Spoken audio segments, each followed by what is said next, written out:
તો વાત કરીએ ઈડરની તો ઈડર તાલુકાના પોશીના ગામમાં YN વ્યાસ હાઈસ્કૂલ સુવર્ણ મહોત્સવ કાર્યક્રમ યોજાયો અને જેમાં ટ્રસ્ટીઓ તથા બહારથી આવેલા મહેમાનો તથા એ સ્કૂલમાં ભણીને અત્યારે ગુજરાત સરકારમાં સેવા આપી રહેલા એવા વિદ્યાર્થીઓ તથા પોશીના ગામનું ગૌરવ એવા CP પટેલ સાહેબ તેમજ MH પટેલ સાહેબ દ્વારા તથા અન્ય વિદ્યાર્થીઓ પણ આ અંગે હાજર રહ્યા હતા અને સ્કૂલમાં ભૂતકાળમાં પ્રિન્સિપાલનો કાર્યભાર સંભાળી રહ્યો હતો તેવા પ્રિન્સિપાલ જેવા કે CF ચૌહાણ સાહેબ, દવજીભાઈ સાહેબ, ફૂલજીભાઈ સાહેબ સહિત અનેક લોકો આ સુવર્ણ જયંતિ કાર્યક્રમમાં ઉત્સાહથી તેઓ જોડાયા હતા અને આનંદથી તેઓ હાજરી આપી હતી। ત્યારે વિશેષમાં વડાલી વિધાનસભાના કાર્યરત ધારાસભ્ય રમણલાલ વોરા સાહેબ પણ હાજર રહ્યા હતા।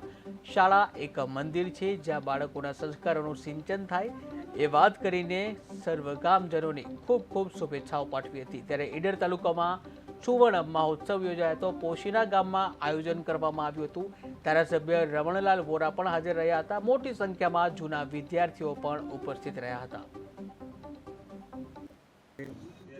પોશીના ગામમાં પોશીના એજ્યુકેશન ટ્રસ્ટ તરફથી આજે સુવર્ણ જયંતિ મહોત્સવની ઉજવણી થઈ છે।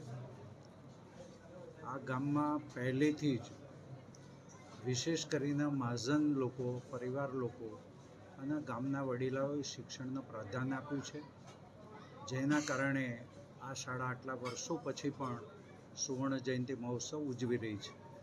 આ પ્રસંગે ગામના સર્વશ્રેષ્ઠીજનો, દાતાઓએ પોતે જે દાન આપ્યું છે અને વિશેષ કરીને અહીંયા આ શાળામાં રહેલા આચાર્યશ્રીઓ, પરિવારના સૌ સ્વજનો એટલે કે કર્મચારી મિત્રો, આ શાળાએ પોતાનું નોકરી